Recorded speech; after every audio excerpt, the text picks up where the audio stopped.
আসসালামু আলাইকুম। আমি আজ বানিয়েছিলাম কাস্টার্ড ক্যারামেল পুডিং। আর এই পুডিংটা খেতে কিন্তু অসাধারণ লাগে। একবার এই রেসিপিটা ফলো করে এই পুডিংটা বানিয়ে খেয়ে কমেন্টস করে জানাবেন আপনাদের কাছে এই রেসিপিটা কেমন লাগলো। আমি এখানে প্রথমে নিয়ে নিয়েছি 1 লিটার তরল দুধ, আর তার মধ্যে দিয়ে দিয়েছি থেতো করে কয়েকটা এলাচ। এলাচটা দিয়ে আমি এই দুধটা বেশ ভালো করে ঘন করে নেব। খুব বেশি ঘন করতে হবে না, আপনার ঘনত্বটা 4 ভাগের 1 ভাগ কমিয়ে নিলেই হবে। আমি এখনই দিয়ে দিচ্ছি পরিমাণ মতো চিনি। আমি পুডিংয়ে খুব বেশি মিষ্টি খাই না, আপনারা আপনাদের প্রয়োজন অনুযায়ী মিষ্টিটা দিয়ে দিতে পারেন। তারপর দিয়ে দিয়েছি সামান্য একটু লবণ। আমি মিষ্টি জিনিসে সামান্য একটু লবণ দিই, এতে খেতে খুব ভালো লাগে। আপনারা যদি খেতে না চান তাহলে স্কিপ করে দিবেন। এখন আমি দুধটা বেশ ভালো করে ঘন করে নেব। আর দুধটা নাড়াচাড়ার উপরে রাখতে হবে যাতে কোনোভাবে সর না পড়ে যায়। যখন দুধটা ঘন হয়ে যাবে তখন আমি ঠান্ডা করার জন্য দুধটা এক সাইডে রেখে দেব এবং অন্য একটি কড়াইয়ের মধ্যে দিয়ে দেব চিনি ক্যারামেল করে নেব। আর চিনি ক্যারামেল করার সময় চুলার আঁচটা একদম লো হিটে রাখতে হবে। একটু ধৈর্য নিয়ে এই ক্যারামেলটা করে নিতে হবে। এই তো আমার ক্যারামেলটা হয়ে এসেছে। এখন আমি নামিয়ে নেব। যে পাত্রে পুডিং সেট করব আমি সেই পাত্রে ক্যারামেলটা দিয়ে দেব। এখন আমি দুধের মধ্যে দিয়ে দিচ্ছি 1/2 কাপ পরিমাণ গুঁড়ো দুধ।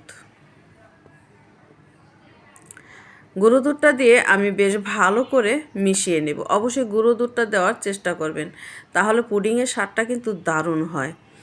আর এখন আমি দিয়ে দিব কাস্টার্ড পাউডার। আমি এখানে 1 লিটার দুধের মধ্যে 2.5 চা চামচ কাস্টার্ড পাউডার দিয়ে দিয়েছি। কাস্টার্ড পাউডারটা আমি খুব ভালো করে দুধের সাথে মিশিয়ে নিয়েছি। আর এখন আমি এর মধ্যে দিয়ে দেব 5টা ডিম। ডিমটা দিয়ে আমি দুধের সাথে খুব ভালো করে মিশিয়ে নেব। এই তো আমি দুধের সাথে খুব ভালো করে মিশিয়ে নিয়েছি। এখন আমি এগুলো ছেঁকে নেব। অবশ্যই ছেঁকে নেবেন, তাহলে এর ভিতরে কোনো রকম লাম্পস থাকবে না। আর আমার এলাচটাও ছেঁকা হয়ে যাবে, কারণ এলাচের গন্ধটা দুধের সাথে মিশে গেছে। এই তো দুধটা আমার ছাঁকা হয়ে গিয়েছে।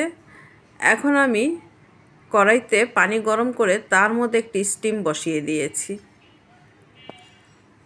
আর সেই স্টিমের মধ্যে আমি পুডিংয়ের পাত্রটা বসিয়ে দিয়েছি। এখন আমি ঢেকে দেব।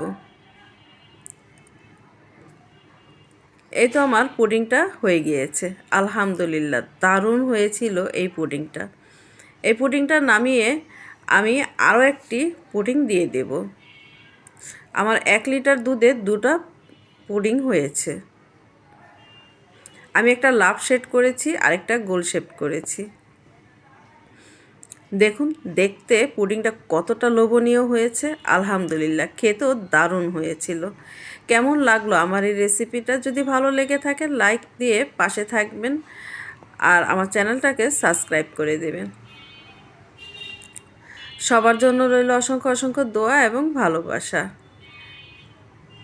ধৈর্য ধরে আমার ভিডিওটা দেখার জন্য আপনাদের সবাইকে জানাচ্ছি অসংখ্য অসংখ্য ধন্যবাদ।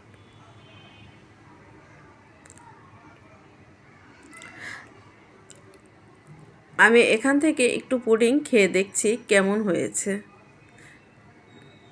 বিসমিল্লাহ।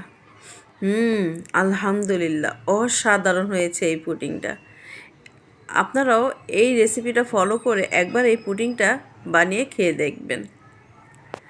বাচ্চারাও খুব পছন্দ করে এই পুডিংটা খাবে। ধন্যবাদ সবাইকে। আল্লাহ হাফেজ।